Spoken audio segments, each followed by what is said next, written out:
Anthony Fauci sat before the United States Senate and refused to answer question after question. And despite receiving a sweeping presidential autopen pardon, he repeatedly pled the fifth. Now, you're about to see what senators wanted him to explain and why his silence may create a new legal battle instead of ending one. He spent years assuring you that the experts deserved unquestioning trust from you.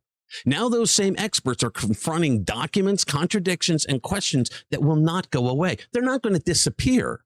And if you stick with me till the end of this video, you'll see why this hearing is about far more than one unelected bureaucrat. Let's get into it. All right, guys, welcome back to RPW Media, where we are MAGA first, conservative second, Republican third, with the goal of bringing you the most honest news coverage of the day. If you're new, like, subscribe, and comment, and thank you. Also, check out our live stream tomorrow night, Friday nights at 6 p.m. Eastern. We do live streams where we read over a bunch of stories that we couldn't get to during the week. We have a lot of fun, and you will too. Join the chat.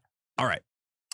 On Wednesday, Anthony Fauci appeared before the Senate Homeland Security and Governmental Affairs Committee after being subpoenaed by Chairman Rand Paul.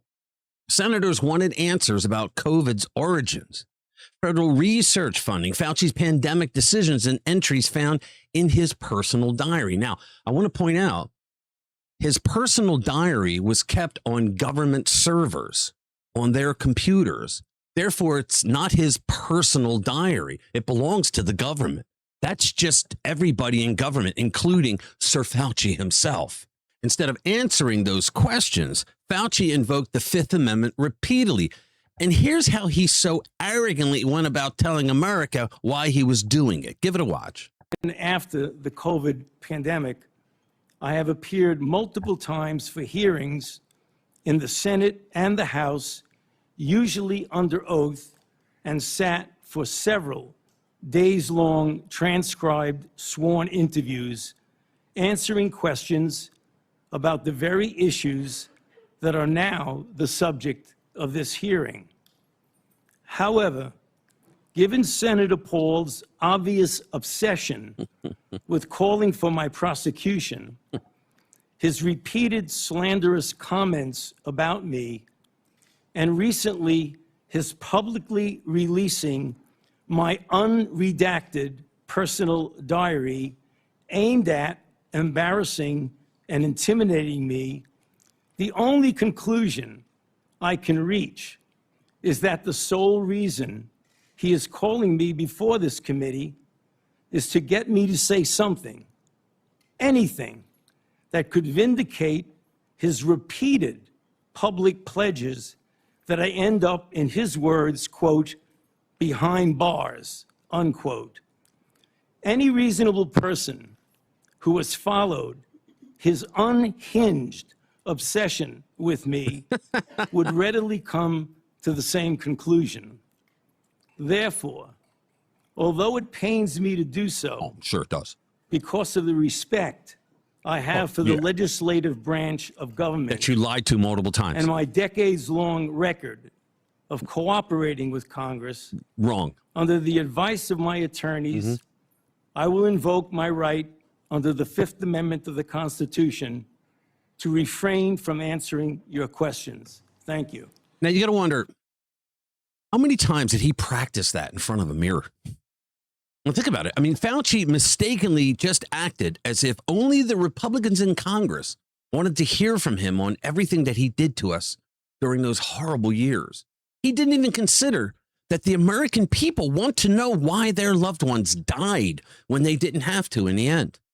He's such an arrogant prick. According to reports from the hearing, he declined to answer more than 100 questions. After spending years appearing on television as the most talkative doctor in America, Fauci suddenly developed a severe allergy to complete sentences. And that was only the beginning. Fauci received a preemptive pardon from Joe Biden, well, from his autopen, in January 2025, covering federal offenses he may have committed from January 1, 2014. Why go back that far? Through the date of the pardon.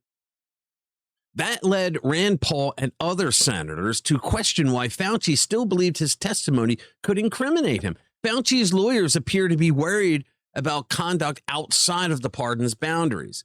possible state exposure or legal consequences resulting from testimony given after the pardon. A pardon also does not grant someone permission to commit perjury during a future hearing. In other words, the pardon may have closed certain doors, but it did not necessarily board up every window because he did a lot of things to a lot of people. Fauci argued that the hearing was designed to trap and prosecute him.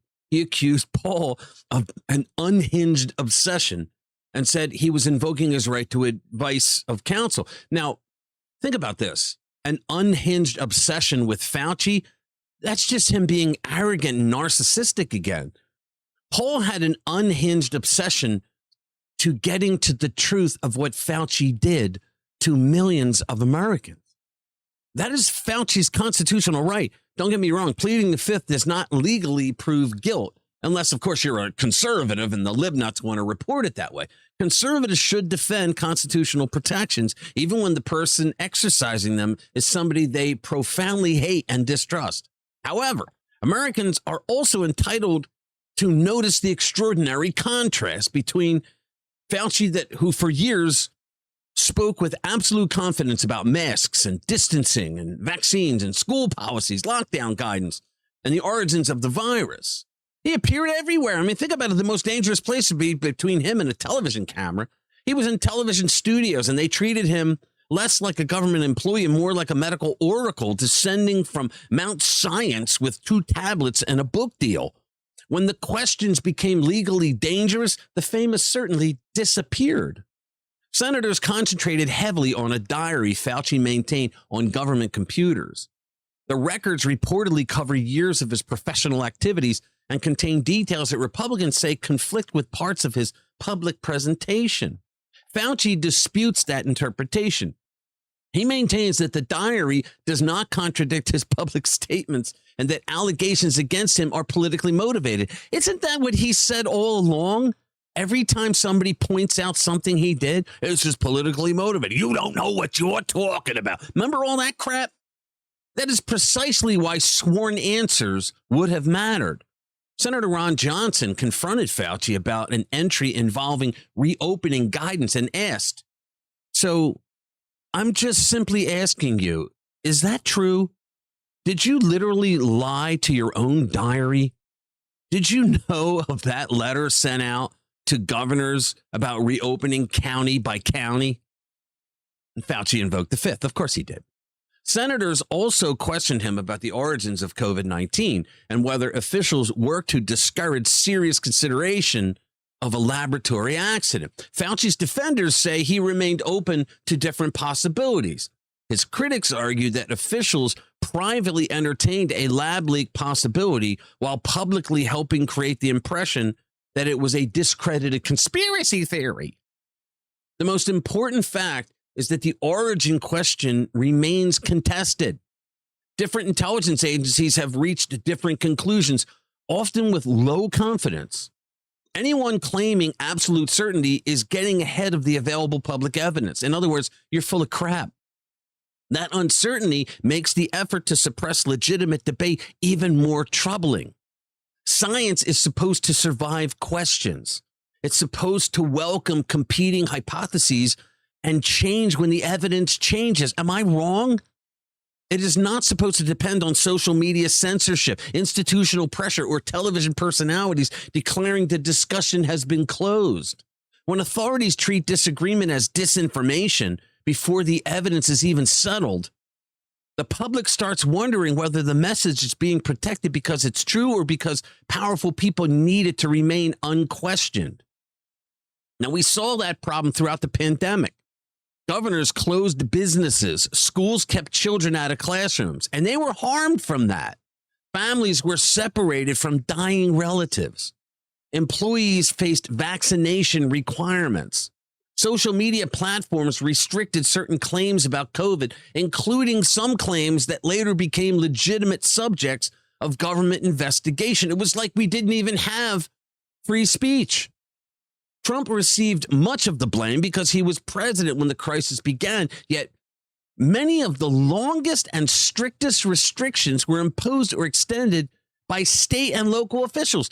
Republican governors such as Ron DeSantis faced relentless criticism when they departed from the preferred federal approach. He opened up. And guess what? He didn't fare any worse off than the blue states that locked everybody down in draconian fashion.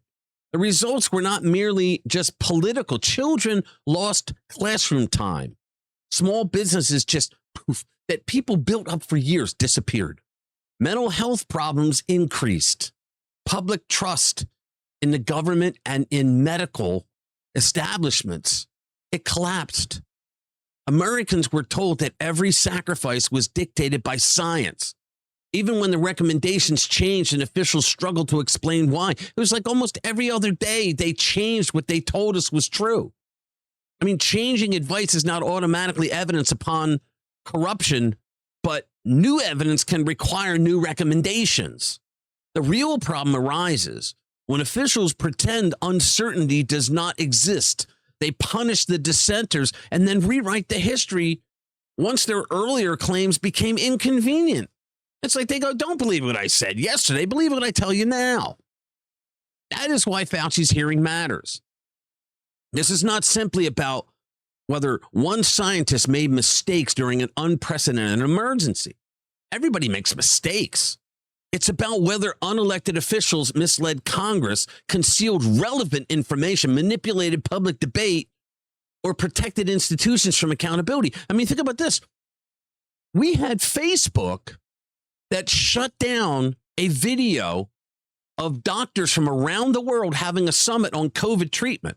They were telling people how they were treating their patients with success. And the government shut them down. Told Facebook, Mark Zuckerberg, he admitted it. Yeah, they told us to shut it down.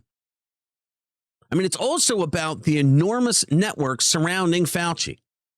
The NIH, CDC, academic journals, intelligence agencies, news organizations, technology companies, they all had influence over what Americans were allowed to hear and which experts were considered respectable and which were considered quacks. And it was always the opposite of what they thought. These institutions did not always act identically, but their judgments frequently reinforced one another. It was a little club that they were all in. That creates a dangerous loop. Government officials cite favored scientists. Journalists cite those officials. Technology platforms cite the journalists. Then the original officials point to the apparent consensus as proof that everybody agrees. I remember when Al Gore used to say that the climate scientists have a consensus on climate change. Well, I'm sorry, Al, but science isn't based on consensus of what multiple scientists believe. It's not how it works. By the time the loop is complete, disagreement looks fringe, even when millions of people are asking reasonable questions. They did this stuff intentionally. The pandemic exposed how easily institutional consensus can become a substitute for actual objective evidence. Once a narrative acquires official approval, I mean, careers and reputations become attached to keeping it alive. Correcting the record then becomes more expensive than defending the mistake. We have seen similar failures, I mean, time and time again. During the opioid epidemic, pharmaceutical marketing and weak institutional safeguards helped convince parts of the medical community that powerful painkillers presented less addiction risk than they actually did. That hurt a lot of people. The lesson was not that every doctor was corrupt. The lesson was that prestigious institutions can be disastrously wrong when incentives, money, and professional conformity all point in the same direction. Climate policy debates sometimes suffer from a related problem. I mean, scientific findings, economic forecasts, and political proposals are blended together, after which disagreement with a particular government program is portrayed as disagreement with every piece of the climate research. Think about that. Peer review is valuable, but it is not infallible. Researchers typically evaluate work in their own or closely related fields because they possess the relevant expertise. The danger arises when professional circles become closed to legitimate criticism or allow ideological and financial incentives to shape what gets published. It's like the climate people They don't have peer review. They have PAL review. Only a climate scientist will do a review of another climate scientist's work. It's not how it's supposed to go, but that's what they do. I mean, the same problems and principles they apply to intelligence agencies and the press. Think about it. The federal government communicated with social media companies during the pandemic and during that controversy over Hunter Biden's laptop. Those contacts triggered serious concerns about government pressure, censorship, and the boundaries of the First Amendment. Once government agencies and media companies and technology companies begin reinforcing the same approved narrative, ordinary Americans have little ability to challenge it. The people deciding what counts as misinformation may be relying on the same disputed officials whose conduct is being questioned. That is the larger system this hearing placed under scrutiny. Fauci did not create every weakness in American science, public health, journalism, and government. He became the most recognizable symbol of an existing culture that rewarded certainty, celebrity, and institutional obedience instead of truth. His media presence also made him unusually powerful. At one point, he declared that attacks against him amounted to attacks on science itself. No public employee should be permitted to blur that distinction. A government official represents an institution. He does not personally embody scientific truth. Science is a process. Fauci is a dude. That distinction is apparently much easier to understand when the man is sitting under oath with an attorney beside him. Rand Paul announced that the committee intends to consider holding Fauci in contempt. Whether that succeeds will depend on complicated questions surrounding the subpoena, Fauci's Fifth Amendment claim, and the scope of Biden's pardon, the phony autopen pardon. The courts may ultimately decide whether Fauci had a reasonable basis to fear prosecution. The political arguments will continue regardless of what the courts conclude. Yet, the biggest question remains unanswered. How did one official accumulate enough influence to shape pandemic policy, dominate media coverage, marginalize competing experts, and then avoid providing substantive answers when Congress finally demanded an accounting? Removing one official will not solve that problem. Reform requires transparency surrounding federal research grants, stronger congressional oversight, genuine protection for scientific dissent, clearer limits on government communication with technology platforms, and real consequences when officials knowingly mislead Congress, which is misleading us, the people. It also requires intellectual humility. During a genuine emergency, experts should distinguish between what they know, what they suspect, and what they are recommending as a matter of judgment. Don't just act like a damn expert and expect us all to forgive you later on. Pretending every recommendation is an indisputable scientific fact only guarantees a bigger collapse in trust when those recommendations change. Anthony Fauci had a constitutional right to invoke the Fifth Amendment. Americans have an equally legitimate right to ask why a man protected by a sweeping pardon believed truthful answers could still place him in legal jeopardy. Truthful answers will not, under that scenario. This hearing will not undo the lockdowns that happened. It will not restore lost classroom time or revive even businesses that closed. It cannot bring back the people who died or repair every family damaged by pandemic policy. This hearing will not undo the lockdowns that happened. It will not restore lost classroom time or revive every business that got shut down. It cannot bring back the people who died or repair every family damaged by pandemic policy. It can still produce something worthwhile, though. It can remind Congress that no expert should become too celebrated to question. No agency should become too powerful to investigate, and no manufactured consensus should ever outrank evidence. And no political party should give the person the power like that to be used to take out a president they hate. The bright upside is that Americans are questioning these institutions again. If that skepticism produces greater transparency, stronger oversight, and leaders who admit uncertainty instead of censoring it, then the country can emerge wiser and much harder to deceive. That's always a good thing. All right, so tell me what you think in the comments below. I want to hear from you. Thank you for watching. I'll see you in the next one.